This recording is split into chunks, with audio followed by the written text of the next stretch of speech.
জোরপূর্বক খাসজমি দখল করতে গিয়ে পঞ্চায়েত সদস্য এবং উত্তেজিত জনতার দাবরানি খেয়ে পালালো এক প্রভাবশালী পরিবার। ঘটনা বৃহস্পতিবার সকালে কমলাসাগর বিধানসভার গোকুলনগর এলাকায়।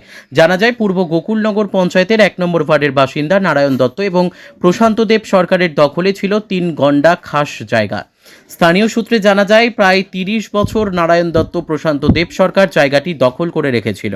৬ বছর পূর্বে অসুস্থতার কারণে জায়গা বিক্রি করে দিয়েছিল। তখন সেই জায়গা ক্রয় করেছিল স্থানীয় এলাকারই বাসিন্দা হরেকৃষ্ণ ধর নামের এক ব্যক্তি। হঠাৎ করে এই খাস জায়গাটি দখল করে ঘর নির্মাণ শুরু করে গোকুলনগর পঞ্চায়েতের ১ নম্বর ওয়ার্ডের বাসিন্দা দীপ্তি দাস ও তার ৩ ছেলে দীপঙ্কর, চন্দন ও কাজল দাস। জায়গার মালিক হরেকৃষ্ণ ধর বিষয়টি স্থানীয় পঞ্চায়েত এবং বিধায়িকাকে জানালে পঞ্চায়েত থেকে নোটিশের মাধ্যমে দীপ্তি দাসের পরিবারকে অবৈধভাবে ঘর নির্মাণ বন্ধ রাখার নির্দেশ দেওয়া হয়। পঞ্চায়েতের নির্দেশ অমান্য করে নিজের প্রভাব খাটিয়ে বৃহস্পতিবার সকালে পুনরায় জায়গা দখল করতে গেলে ঘটে যায় লঙ্কাকাণ্ড।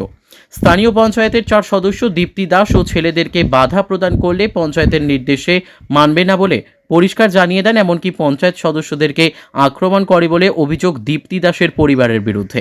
পরে আত্মরক্ষায় পঞ্চায়েত সদস্যরা স্থানীয় নেতৃত্বে জানালে স্থানীয় পুরুষ মহিলা একজোট হয়ে এগিয়ে আসলে অবস্থা বেগতিক দেখে এলাকা ছেড়ে পালায় দীপ্তি দাস ও তার ৩ ছেলে।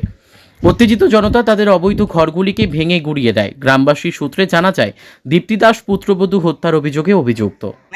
আজকে এনএসে আমাদের সিপাহী জেলার প্রথম স্থানে ১ নম্বর ওয়ার্ডে পূর্ব গোকুলনগর পঞ্চায়েতের আন্ডারে NS-8 রুটের পাশে ১৬ শতক জায়গা ত্রিপুরা সরকারের ভূমিতে নথিভুক্ত।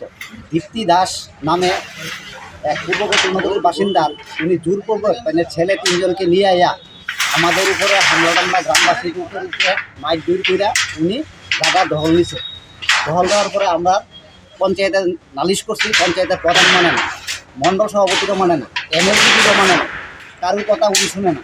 2008-এ উনি 2008-এ দীপ্তি দাস ছেলের বউকে মার্ডার করছে একটা বাড়ি দিয়া।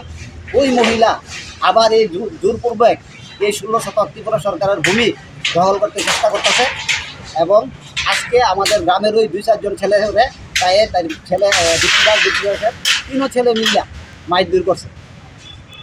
এই বিষয়টা কারুরে মানে না, ML দিদিরে মানে না, মণ্ডল দাদারে মানে না, পঞ্চায়েতের প্রধানরে মানে না, কোনো গার্জিয়ান মানে না। জোরপূর্বক এই জাতীয় সড়কের লগে জায়গা দখল করবই তাই।